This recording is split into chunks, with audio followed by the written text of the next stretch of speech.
নকল হয় কেন? ছাত্রছাত্রীরা নকল করে, তাহলে শিক্ষকরা পড়ায় না বলে নকল করে। আমি রাইট? শিক্ষকরা দেখে না বলে নকল করে, শিক্ষকরা পড়ায় না বলে নকল করে, কারিকুলাম সিলেবাস ঠিক মতো নাই বলে নকল করে, মানসম্মত শিক্ষার ব্যবস্থা নাই বলে নকল করে।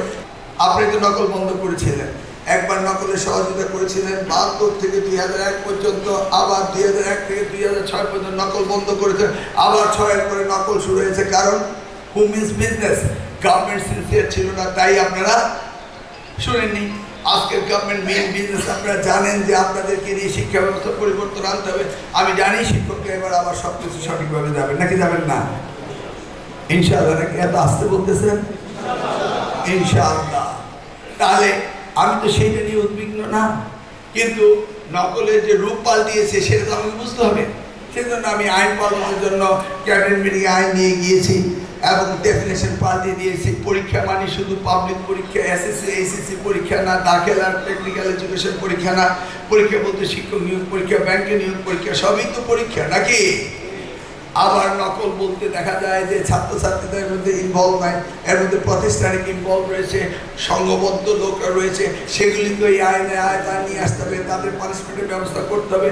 সেইভাবে আমরা আইনকে উপযোগ করছি, কিন্তু আমার শিক্ষার্থীদের জন্য তো এগুলি নয়। অ্যাজ এ হোল করছি, ক্লোজ সার্কিট ক্যামেরা দিয়েছি, সবাই ভাবছে যে ক্লোজ সার্কিট ক্যামেরা দিচ্ছি শুধু ছাত্রছাত্রীদের না, এটা কোয়ালিটি এডুকেশনকে সুপারভিশন করার জন্য আমরা ক্লোজ সার্কিট ক্যামেরা দিচ্ছি। কারণ আমার একার পক্ষে বা ২-৪ জন ইন্সপেক্টরের পক্ষে বা আমাদের জেলা শিক্ষা অফিসারের পক্ষে সমস্ত স্কুলে গিয়ে এটা করা সম্ভব না। অতএব আমরা জন্য নকলের ভেরিয়েন্ট বেরিয়েছে ডিজিটাল, আমিও ডিজিটাল অ্যাডভান্টেজ নিতে চাই যে আমি আমার মন্ত্রণালয়ে বসে ক্লাসরুম ঠিকমতো চলছে কিনা এটা আমি দেখতে চাই, নাকি? এখন স্বনামধন্য স্কুলের ওরা ভয় পেয়ে গিয়েছে।